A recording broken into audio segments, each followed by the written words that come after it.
এটা বাঙালির নতুন বছর। সেখানে আমার সহনাগরিকদের বাড়ি পুড়িয়ে দেওয়া হলো, দোকান পুড়িয়ে দেওয়া হলো। গান্ধীজির দেশে, গান্ধীজির ভূমিতে অহিংস অসহযোগ আন্দোলন ছাড়া কোনো উপায় নেই, এবং সেটাই আলটিমেটলি শাসককে মাথা নত করতে বাধ্য করে। মণিপুরে যায়নি, হ্যাঁ, তারা হাতরাসের সময় একই রকম অ্যাক্টিভ হয়নি, সেগুলো নিয়ে নিশ্চয়ই সমালোচনা করব, অন্য সময় সমালোচনা করব, কিন্তু তাতে মুর্শিদাবাদে যে ঘটনাটা ঘটেছে বা ভাঙড়ে যে ঘটনাটা ঘটতে ঘটতে ঘটেনি, এই ঘটনাগুলো লঘু হয়ে যাচ্ছে না। আমার পাড়ায় যদি কোনো সমস্যা হয়, আমি কিন্তু জানি যে কারা অসভ্যতাটা করতে পারে বা কারা অ্যাকচুয়ালি আইনটা হাতে তুলে নিয়েছে। যদি একবার ঘটতো আমরা বলতে পারতাম এটা একটা ব্যতিক্রমী ঘটনা। এটা বারবার ঘটছে। গত বছর লোকসভা নির্বাচনের আগে এই মুর্শিদাবাদের শক্তিপুরে কি পরিমাণ রায়ট হয়েছিল। বিশ্বাসটা ফিরিয়ে আনবার এক এবং একমাত্র উপায়, যারা অপরাধ করেছে তাদেরকে, আপনারা জানেন কারা অপরাধ করেছে, তাদেরকে প্রশাসনের হাতে তুলে দিন। আন্দোলনটা সঙ্গত, আন্দোলন নিয়ে কারোর আপত্তি নেই, কিন্তু আন্দোলন করা মানে আমি আমার সহনাগরিকের বাড়ি জ্বালা বা স্বাধীনতা পাই না।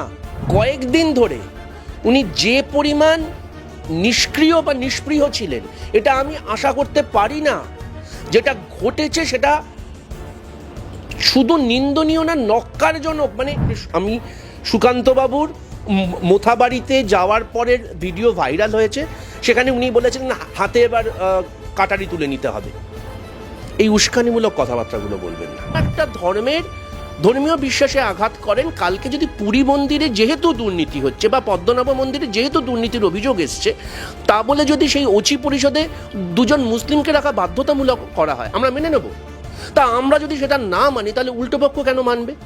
মুর্শিদাবাদ ফিরছে স্বাভাবিক ছন্দে। শামশেরগঞ্জ ছাড়া সব জায়গায় ইন্টারনেট পরিষেবা চালু, তবে এখনো জারি রয়েছে 163 ধারা। প্রথম কথা হচ্ছে, মুর্শিদাবাদ স্বাভাবিক ছন্দে ফিরছে, এটা শুনলেই এই বাংলার একজন সাধারণ নাগরিক হিসেবে লজ্জা হচ্ছে। এখানে মুর্শিদাবাদ অস্বাভাবিকটা হলো কেন? পয়লা বৈশাখ কিন্তু হিন্দুদের শুধু অনুষ্ঠান নয়, পয়লা বৈশাখ মানে বাংলা বছরের সূচনা হিন্দু মুসলিমের। এবং এই কারণে বাংলাদেশ যদি দেখো, এবছর তো না হয় ইউনূস সরকার আসার পর অনেক কিছু পরিবর্তিত হয়েছে, কিন্তু বাংলাদেশেও যদি তুমি দেখতে যে সংহতি মিছিল বা মঙ্গল যাত্রা যেটা হতো, সেটা কিন্তু হিন্দু মুসলিম নির্বিশেষে করতো। নতুন বছরের আবার হিন্দু মুসলিম কি? এটা বাঙালির নতুন বছর। সেখানে আমার সহনাগরিকদের বাড়ি পুড়িয়ে দেওয়া হলো, দোকান পুড়িয়ে দেওয়া হলো, দুধের শিশুরা আক্রান্ত হলো। হ্যাঁ, আমি এই কথাটা কখনো বিশ্বাস করি না যে সব মুসলিম ভাই বা সব মুসলিম সাধারণ মানুষ বা সহনাগরিকরা এই আক্রমণের সঙ্গে যুক্ত, কিন্তু যারা আক্রমণ করেছিল তারা তো মঙ্গল গ্রহ থেকে আসেনি। আমার পাড়ায় যদি কোনো সমস্যা হয়, আমি কিন্তু জানি যে কারা অসভ্যতাটা করতে পারে বা কারা অ্যাকচুয়ালি আইনটা হাতে তুলে নিয়েছে। আমি যদি একজন শুভবুদ্ধি সম্পন্ন মানুষ হিসেবে সেটার প্রতিবাদ না করি, সেটা না আটকাই, তাহলে যত সঙ্গত দাবি হোক না কেন, কারণ এই পুরো আন্দোলনটা হচ্ছে ওয়াকফ অ্যামেন্ডমেন্ট অ্যাক্ট যেটা হয়েছে বা ওয়াকফ সংশোধনী অ্যাক্ট যেটা হয়েছে, সেটার বিরোধিতাতে। সেই ওয়াকফ অ্যামেন্ডমেন্ট অ্যাক্টে অনেক অসঙ্গতি আছে, সেটা নিয়ে নিশ্চয়ই বিরোধিতা হতে পারে, কিন্তু সেই বিরোধিতার মানে এটা হতে পারে না যে আমি আমার হিন্দু ভাইদের বাড়িঘরগুলোকে আমি পোড়াবো। তুমি ভাবতে পারছো এই সময়টাতে সেই ভাগীরথী পেরিয়ে শামশেরগঞ্জ, ধুলিয়ান এইসব জায়গা থেকে মালদাতে গিয়ে বৈষ্ণবনগরে একটা স্কুলে রিফিউজি আশ্রয় নিচ্ছে আমার রাজ্যের ভিতর। এই যারা বাড়িটা ছাড়লো তারা তো একটা পাশ করেনি, এটা একটা কেন্দ্রীয় অ্যাক্ট পাশ হয়েছে দিল্লিতে। সেটাকে যদি আটকাতে হয়, সেটা আমাকে দিল্লি যে আবেদন দুরকমভাবে আটকানো যায়। এক, যে কোনো কেন্দ্রীয় আইন যদি আমায় আটকাতে হয়, এক, সুপ্রিম কোর্টের সাংবিধানিক বেঞ্চে আবেদন করতে হবে। সুপ্রিম কোর্টের সাংবিধানিক বেঞ্চ এটাকে অসাংবিধানিক রায় দিলে সেই আইনটা তামাদি হয়ে যাবে, একটা অপশান। দ্বিতীয় অপশান হচ্ছে, যারা আইনটা পাশ করেছে তাদেরকে কনভিন্স করতে হবে যে হ্যাঁ, এই আইনটা ভুল, আপনি এই আইনটা প্রত্যাহার করুন। এবং সেটা করবার একমাত্র উপায় হচ্ছে অহিংস অসহযোগ আন্দোলন। তোমাদের মনে আছে 2021 সালে 3টে কৃষি আইন প্রত্যাহার করেছিল এই নরেন্দ্র মোদী সরকার, সেই সময় একক সংখ্যাগরিষ্ঠতা সরকার। কিন্তু কেন করতে বাধ্য হয়েছিল? কারণ যারা কৃষক ছিলেন, সেটা সারা ভারতবর্ষের কৃষক, কিন্তু নেতৃত্বে কারা ছিলেন? পশ্চিম উত্তরপ্রদেশ, হরিয়ানা, পাঞ্জাব এখানকার যারা কৃষক ছিলেন তারা দিনের পর দিন কিন্তু অহিংস অসহযোগ আন্দোলন করেছে। উল্টো দিকে আমরা দেখেছি প্রশাসন তাদের উপর লাঠিচার্জ করেছে, জল কামান ব্যবহার করেছে, আটকে দিয়েছে। তারা কিন্তু আইন হাতে তুলে নেয়নি। এটা বিশ্বাস করুন, গান্ধীজির দেশে, গান্ধীজির ভূমিতে অহিংস অসহযোগ আন্দোলন ছাড়া কোনো উপায় নেই, এবং সেটাই আলটিমেটলি শাসককে মাথা নত করতে বাধ্য করে। কিন্তু আপনারা যেটা করছেন, যারা যারা এই আইনটা হাতে তুললেন এবং যারা যারা এই আইন হাতে তোলা সত্ত্বেও চুপ করে থাকলেন, তাদের যত সঙ্গত দাবি হোক না কেন, আপনারা কিন্তু সিংহভাগ মানুষের সমর্থন হারাবেন। ভাবুন তো, আজ বাদে কাল যখন কোর্টে এটা নিয়ে মামলা হবে, তার ভেতর 10 জন উকিলের ভেতর 9 জন হিন্দু উকিল হবে হয়তো। তাহলে সেইখানে দাঁড়িয়ে যখন এই আমাদের একসঙ্গে না লড়লে যেখানে এইসব জনবিরোধী আইনের বিরুদ্ধে আওয়াজ তোলা যাবে না, সেখানে আপনি আপনার সহনাগরিকের বাড়ি পোড়াচ্ছেন, সহনাগরিকের দোকান পুড়িয়ে দিচ্ছেন, একটা দুধের শিশুকে বাড়ি থেকে মা তাকে নিয়ে পালিয়ে যাচ্ছে। আমরা কোন বাংলায় যাচ্ছি? এবং যারা এটা জাস্টিফাই করার চেষ্টা করছেন বা মিনমিন করে বলছেন যে না আমরা এটা নিন্দা করছি, না, নিন্দা করাটা যথেষ্ট নয়। আমি এর আগেও ব্যক্তিগতভাবে আবেদন করেছি, আমার এই পেজের মাধ্যমে করেছি, একাধিক সাংবাদিকদের সাক্ষাৎকারে বলেছি, বিশ্বাসটা ফিরিয়ে আনবার এক এবং একমাত্র উপায়, যারা অপরাধ করেছে তাদেরকে, আপনারা জানেন কারা অপরাধ করেছে, তাদেরকে প্রশাসনের হাতে তুলে দিন, এবং যাদের বাড়ি, জমি, দোকান ভাঙচুর হয়েছে, তাদের বাড়ি, দোকান, জমি আপনারা চাঁদা তুলে তৈরি করে দিন। কারণ তারা আপনার প্রতিবেশী, তাদের দোকান থেকে হয়তো আপনারা বাজার করতেন, তাদের ছেলেমেয়েরা এবং আপনার ছেলেমেয়েরা হয়তো একই স্কুলে পড়তো। এই অবিশ্বাসটা যদি বাড়তে থাকে, সেখানে কিন্তু এরকম একাধিক জনবিরোধী ওয়াকাফ আইন পাশ করবার স্বাধীনতা পেয়ে যাবে কেন্দ্রের শাসক দল। এটা বুঝুন, বোঝার চেষ্টা করুন। দাদা, মুর্শিদাবাদে আসছে এনএইচআরসি, এবং ইতিমধ্যেই এই এনএইচআরসি আশা নিয়ে ফিরহাদ হাকিম মন্তব্য করছেন যে জাতীয় মানবাধিকার কমিশন খায় না মাথায় দেয়, জানা আছে? ফিরহাদ হাকিম কি বললেন কি বললেন না, তাতে যে অস্বাভাবিক এবং দুর্ঘটনাটা ঘটেছে সেটা লঘু হয়ে যায় না। NHRC, national human rights commission, নিঃসন্দেহে সব জায়গায় সমান প্রোঅ্যাক্টিভনেস দেখায় না। হ্যাঁ, তারা মণিপুরে যায়নি, হ্যাঁ তারা হাতরাসের সময় একই রকম অ্যাক্টিভ হয়নি, সেগুলো নিয়ে নিশ্চয়ই সমালোচনা করব, অন্য সময় সমালোচনা করব। কিন্তু তাতে মুর্শিদাবাদে যে ঘটনাটা ঘটেছে বা ভাঙড়ে যে ঘটনাটা ঘটতে ঘটেনি, এই ঘটনাগুলো লঘু হয়ে যাচ্ছে না। ফিরহাদ হাকিমকে বুঝতে হবে যে আজকে যদি দেখো, 7ম শিডিউল অনুযায়ী আইন শৃঙ্খলাটা রাজ্যের বিষয়। রাজ্য যদি এই ওয়াকাফ আইন বিরোধী আন্দোলনটাকে ঠিকঠাকভাবে দমিত করতে পারত, আন্দোলনটা সঙ্গত, আন্দোলন নিয়ে কারোর আপত্তি নেই, কিন্তু আন্দোলন করা মানে আমি আমার সহনাগরিকের বাড়ি জ্বালাবার স্বাধীনতা পাই না। মৌলালিতে আমার মেয়ে প্র্যাট মেমোরিয়ালে পড়ে, গত সপ্তাহে বৃহস্পতিবার দিন মৌলালিতে বাচ্চা ছেলে মেয়েদের স্কুলের গাড়িতে অতি উৎসাহী জনতার লাঠির আঘাত পড়েছে, তারা ভয় পেয়ে গেছে। এটা দেখার দায়িত্ব কার? আমতলাতে, ডায়মন্ড হারবারের আমতলাতে যখন পুলিশের গাড়িটা পোড়ানো হচ্ছিল, তখন ফিরহাদ হাকিমের একবারও মনে হয়নি আরে পুলিশ তো রাজ্যের পুলিশ, আমার পুলিশ মন্ত্রীর নাম মমতা বন্দ্যোপাধ্যায়, তাকে তো কালকে দেখলাম জাভেদ শামীম বলেছেন যে গর্তে ঢুকে থাকুক না কেন, পাতালে লুকিয়ে থাকলেও আমরা সেখান থেকে তাদেরকে খুঁজে বার করে শাস্তি দেব। প্লিজ দিন, কারণ এই অর্গানাইজড ওয়ার্কফোর্সের প্রতি বিশ্বাসটা ফিরিয়ে আনুন। আমি মমতা বন্দ্যোপাধ্যায়ের বিরোধী হতে পারি, কিন্তু মমতা বন্দ্যোপাধ্যায় আমার প্রশাসনিক প্রধান। মমতা বন্দ্যোপাধ্যায় গত কয়েকদিন ধরে উনি যে পরিমাণ নিষ্ক্রিয় বা নিষ্পৃহ ছিলেন, এটা আমি আশা করতে পারি না। যেটা ঘটেছে সেটা শুধু নিন্দনীয় না, নক্কারজনক। মানে আমার সহনাগরিককে তার ভিটে মাটি ছেড়ে চলে যেতে হবে for what ever be the reason. সেখানে দাঁড়িয়ে ফিরহাদ হাকিম এবং তার এন্টায়ার মন্ত্রিসভা এটা আটকাতে না পেরে এখন যদি এইসব ফাও কথা বলে। সিদ্দিকুল্লাহ চৌধুরী যদি এই সব কথাবার্তা বলবার স্বাধীনতা পায়, তাহলে বুঝতে হবে everything is rotten in the not in the state of Rome in case, এই ক্ষেত্রে everything in the is rotten in case in the state of West Bengal. এটা চলতে পারে না। দাদা, ইতিমধ্যে আমরা জানি যে মুর্শিদাবাদের ঘটনার পরে বহু নেতা নেতৃগণ সেখানে গেছেন অন্যান্য রাজনৈতিক দলের তরফ থেকে। তবে এখনো পর্যন্ত বিরোধী দলনেতা শুভেন্দু অধিকারীকে অনুমতি দেওয়া হয়নি এবং পুলিশের তরফ থেকে সেই অনুমতি তাকে দিচ্ছে না বলে তিনি এবার হাইকোর্টে আবেদন করেছেন। আপনার কি মনে হয় এই পরিস্থিতিতে তার সেখানে গেলে পরিস্থিতি কোন দিকে যেতে পারে?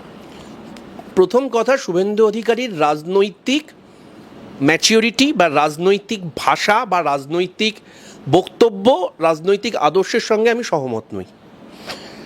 অত্যন্ত ভুলভাল কথা বলেন এবং অত্যন্ত উস্কানিমূলক কথাবার্তা বলেন, সব কটা সত্যি কথা। কিন্তু এটা মেনে নিতে হবে যে তিনি আমার বিরোধী দলনেতা। অ্যাজ পার কনস্টিটিউশন কোনো একটা রাজ্যের বিরোধী দলনেতা ক্যাবিনেট মন্ত্রীর সমতুল।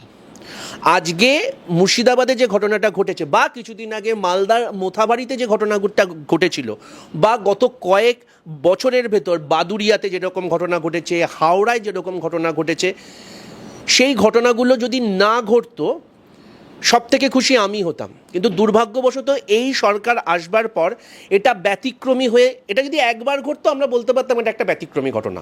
এটা বারবার ঘটছে। গত বছর লোকসভা নির্বাচনের আগে এই মুর্শিদাবাদের শক্তিপুরে কী পরিমাণ রায়ট হয়েছিল সেটা আমরা সবাই দেখেছি। তারপরে মুর্শিদাবাদের তিনটে তৃণমূল সাংসদ পেতেই পারে, তাতে রায়টটা মিথ্যে হয়ে যাচ্ছে না। এবার সমস্যাটা হচ্ছে বারবার যখন হচ্ছে, রায়টি কিন্তু নেতা নেত্রীদের বাড়িঘর পড়ে না, সাধারণ মানুষের বাড়িঘর পড়ে। এবং আমার বিধানসভার বিরোধী দলনেতার নাম শুভেন্দু অধিকারী হলে শুভেন্দু অধিকারীকে সেটা অ্যালাউ করতে হবে। মমতা বন্দ্যোপাধ্যায় যদি এই যুক্তিতে অ্যালাউ না করেন যে সেখানে গেলে আইন শৃঙ্খলার এবং সেখানে যাওয়ার পর সেই আইন শৃঙ্খলা মেনটেন করার দায়িত্ব রাজ্য সরকারের। হ্যাঁ, আমি জানি শুভেন্দু অধিকারী উস্কানিমূলক কথাবার্তা বলবেন ওখানে গিয়ে, সেটাকে আটকানোর দায়িত্ব রাজ্য সরকারের। কিন্তু উনি যদি শুভেন্দু অধিকারী যাওয়াটাকে আটকান, তাহলে এটা মাথায় রাখবেন, কালকে মণিপুরে যখন আপনারা ডেলিগেশন পাঠিয়েছিলেন বা হাতরাসে যখন তৃণমূল কংগ্রেসের সংসদীয় প্রতিনিধি দল গেছিল কাকলি ঘোষ দস্তিদারের নেতৃত্বে, তখন ওখানকার স্বরাষ্ট্রমন্ত্রী, সেই সময় স্বরাষ্ট্রমন্ত্রী সিদ্ধার্থনাথ সিং বলেছিলেন যে এটা পলিটিক্যাল ট্যুরিজমের জায়গা নয়। আমরা সবাই তার নিন্দা করেছিলাম। তাহলে সেখানে পলিটিক্যাল ট্যুরিজমের মতো করা মন্তব্যকে যদি দায়িত্বজ্ঞানহীন বলি, তাহলে আজকে আপনি বিরোধী দলনেতাকে যদি ঢুকতে না দেন, সেটাও দায়িত্বজ্ঞানহীন প্রশাসনের পরিচয়। এটা 1 নম্বর। 2, তার পাশাপাশি শুভেন্দু অধিকারী হোক, সুকান্ত মজুমদার হোক, যেই হোক না কেন, আপনাদের একটা রাজনৈতিক লাইন আছে, সেই রাজনীতি করবার 100% স্বাধীনতা আপনাদের আছে। কিন্তু আপনারা সবার আগে তো বাঙালি, সবার আগে তো রক্ত মাংসের মানুষ। একটু বোঝার চেষ্টা করুন যে যখন কোথাও আগুন জ্বলে তখন সেখানে হাওয়া দিতে নেই, তখন জল দিতে হয়। পারলে জল নিয়ে, হ্যাঁ, এই সরকারের 1 লক্ষ রকম সমালোচনা করুক, আগে শান্তিটা আসুক, স্থিতাবস্থা হয়ে যাক, সেখানে দাঁড়াবার পর এই সরকারের যেখানে খুশি যত রকম সমালোচনা করুক, যেরকম আন্দোলন করতে হয় করুন, কিন্তু ওখানে গিয়ে উস্কানি দেবেন না। কারণ এটা আপনারা দিয়ে থাকেন। কারণ আমি সুকান্তবাবুর মোথাবাড়িতে যাওয়ার পরের ভিডিও ভাইরাল হয়েছে, সেখানে উনি বলেছিলেন হাতে এবার কাটারি তুলে নিতে হবে। এই উস্কানিমূলক কথাবার্তাগুলো বলবেন না। তার কারণ আপনারা তো ওখানে গিয়ে আগুনে বক্তব্য দিয়ে বাড়িতে ফেরত চলে আসবেন। থাকতে হবে সাধারণ মানুষকে, তাদেরকে কিন্তু আগুনের আঁচটা পোহাতে হবে। দেখুন, এই বৈঠকের ফলস্বরূপ কি হতে চলেছে সেটা আমি সত্যিই জানি না। তার কারণ ইমামরা বা মুয়াজ্জেমরা বা ফর দ্যাট ম্যাটার কোনো শুভবুদ্ধি সম্পন্ন মুসলিম হোক বা হিন্দু হোক বা যেই হোক, কেউ বলতে পারে না যে না আপনি আপনার পাশের বাড়িতে আগুন জ্বালান। এটা জানা সত্ত্বেও কিন্তু এই ঘটনা ঘটেছে বা ঘটছে। তার মানে আমার এই সমাজের ভেতর দেখো, যারা দাঙ্গা করছে তারা তো মঙ্গল গ্রহ থেকে আসেনি, এই সমাজ থেকেই এসছে। তাদেরকে কেন ধরতে পারেনি বা সেই ইন্টেলিজেন্সের খবর কেন এলো না, সেটা ডেফিনেটলি প্রশাসনিকভাবে একটা ব্যর্থতা। তার পাশাপাশি সংখ্যালঘুদের ধর্মীয় প্রতিনিধি বা ধর্মীয় অভিভাবক হিসেবে ইমামরাও তো নিশ্চয়ই আবেদন করতে পারতেন, যে আমি যে আবেদনগুলো করলাম, যে যারা অপরাধ করেছে তোমরা তাদেরকে আইনের হাতে তুলে দাও, যারা অপরাধ করেছে তাদের দৃষ্টান্তমূলক শাস্তি হোক, যারা অপরাধ করেছে তারা মুসলিম হতে পারে, যারা অপরাধ করেছে, বা আমার যে হিন্দু ভাইদের বাড়িগুলো ভাঙা হলো বা দোকানগুলো পুড়িয়ে গেল, আমরা সেটাকে নতুন করে চাঁদা তুলে বানিয়ে দেবো।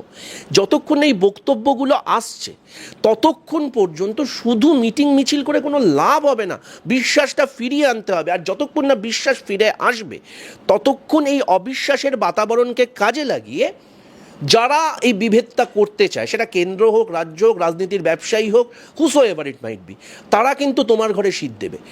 আমি আবার আরেকটা কথা অর্থহীনভাবে বলছি, হ্যাঁ, ওয়াকফ অ্যামেন্ডমেন্ট অ্যাক্ট যেটা হয়েছে বা ওয়াকফ সংশোধনী আইন যেটা হয়েছে তাতে অনেক কিছু আপত্তির জায়গা আছে, তাতে সেটা কন্টেস্ট করার জায়গা আছে। হ্যাঁ, কোথাও না কোথাও গিয়ে এটা একটা একচোখা আইন হয়েছে।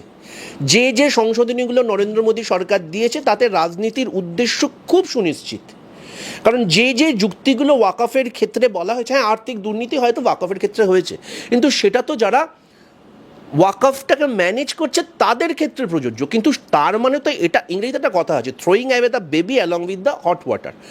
4টে দুর্নীতির ঘটনা ঘটেছে বলে তো তুমি সব ওয়াকফকে দুর্নীতিগ্রস্ত বলতে পারো না।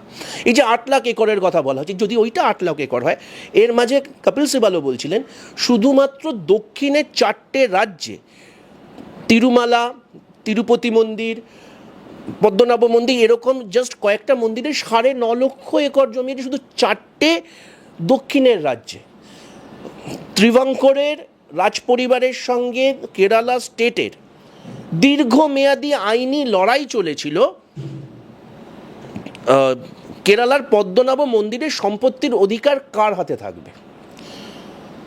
পুরীর জগন্নাথ মন্দিরে সম্পত্তি নিয়ে অসঙ্গতি পাওয়া গেছিলো, ল্যান্ড নাকি বিক্রি করে দেওয়া হচ্ছে, মানে দেবত্র সম্পত্তি ল্যান্ড বিক্রি করে দেওয়া হচ্ছে, যে কারণে গত বছর যখন কি নাম আমাদের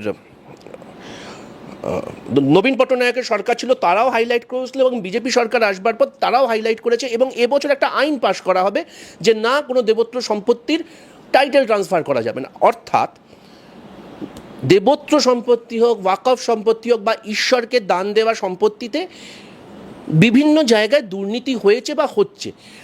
এবার কিন্তু সেটা যদি হয়ে থাকে তাহলে যারা দুর্নীতিগ্রস্ত তাদেরকে আপনি শাস্তি দিন।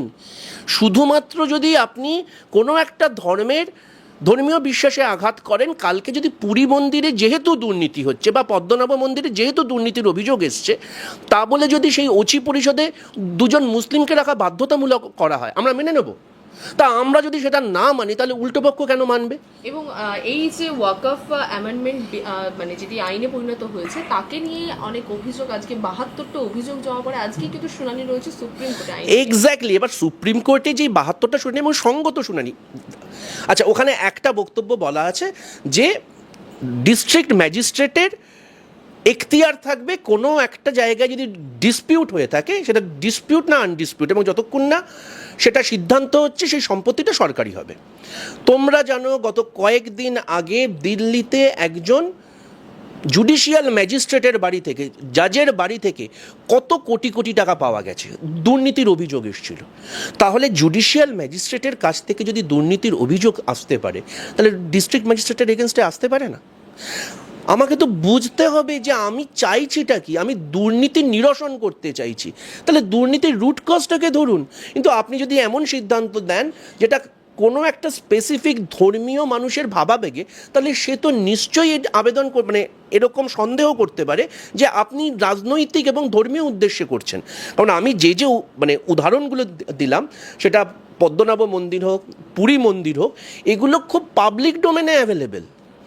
আমার এখানে যখন এই বিবেকানন্দের বাড়ি হোক বা আমার কেন নাম দক্ষিণেশ্বর মন্দিরের যখন ডালা আর্কেড তৈরি হচ্ছে, মানে সংস্কার, তখন দেখা গেছিলো যে রানী রাসমণির বাড়ির সঙ্গে উদ্বোধন ট্রাস্টের দীর্ঘমেয়াদী একটা মামলা চলছিল। সেই মামলা রাজ্য সরকারের হস্তক্ষেপে সেই মামলা সমাধা হয়। মায়ের বাড়ি নিয়ে সমস্যা হয়েছিল, মানে সারদা মায়ের বাড়ি নিয়ে সমস্যা হয়েছিল শরিকদের সঙ্গে। বিশ্বনাথ দত্ত মানে নরেন্দ্রনাথ দত্ত মানে স্বামীজির বাবার শরিকদের সঙ্গে স্বামীজির ভিটে নিয়ে সমস্যা হয়েছিল, এবং তারপরে উদ্বোধন এবং তারপরে প্রশাসন তাতে হস্তক্ষেপ করে সে সমাধা করে। জমি থাকলে কিছু না কিছু জায়গায় জমি মাফিয়ারা থাকবে, সেই জমি মাফিয়াদের আইডেন্টিফাই করুন। জমি মাফিয়া আছে বলে আপনি কোনো একটা স্পেসিফিক ধর্মকে যদি টার্গেট করেন, তাহলে বুঝতে হবে আপনার উদ্দেশ্যটা সংস্কার নয়, উদ্দেশ্যটা রাজনীতি করা, এবং সেটা বারবার আসছে। কিন্তু সব যুক্তি মেনে নিলাম। ওয়াকফে যে সংশোধন হয়েছে সেটা বেশ কিছু মানে তাতে অসঙ্গতি রয়েছে, বিজেপি সরকার এক চোখামো করেছে, সব মেনে নিচ্ছি। কিন্তু তার মানে এটা হতে পারে না যে আমি তার প্রতিবাদে আমার প্রতিবেশীর বাড়ি জ্বালাবো। এটা যারা করছে তারা অপরাধ না, তারা পাপ করছেন। এবং গত কয়েকদিন আগে ঈদ ছিল, তার আগে 1 মাস ধরে মাহে রমজান ছিল। আমি এখান থেকে দাঁড়িয়ে সেই সকল শুভবুদ্ধি সম্পন্ন মুসলিম ভাইদের এবং সহনাগরিকদের বলছি, আপনারা যখন ইবাদত করছিলেন 1 মাস ধরে, রোজা রাখছিলেন, এক্স্যাক্টলি কি প্রার্থনা করছিলেন ঈশ্বরের কাছে? যে আপনার ভেতরের, আপনার মনের ভেতরের যে শয়তানটি আছে তাকে যাতে আপনারা তিরোহিত করতে পারেন, সেই কারণে উপোস করছিলেন। সেই কারণে আপনারা জাকাত দেন, দান করেন মানুষকে। আপনারা একদিকে জাকাত দিচ্ছেন, একদিকে দান করছেন, আর আরেকদিকে আপনার প্রতিবেশীর বাড়িতে আগুন জ্বালাচ্ছেন। এটা হতে পারে? আল্লাহ আপনাকে ক্ষমা করবে? সবার কথা ছেড়ে দিন, আইন কি করবে কি করবে না। আপনি তো ধর্মপ্রাণ, আপনি তো ধর্মের জন্য লড়াই করছেন। বারবার বলছি, যত এইগুলো করবেন, আপনি আপনার প্রতিবেশীর বাড়ি জ্বালাবেন, আপনি আপনার প্রতিবেশীর দোকান ভাঙচুর করবেন, তত কিন্তু বিজেপি বা বিজেপির মতো যারা ধর্ম নিয়ে রাজনীতি করে তারা অজুহাত পেয়ে যাবে, এবং অজুহাত পেয়ে যাবে আপনার অধিকার খর্ব করবার জন্যে।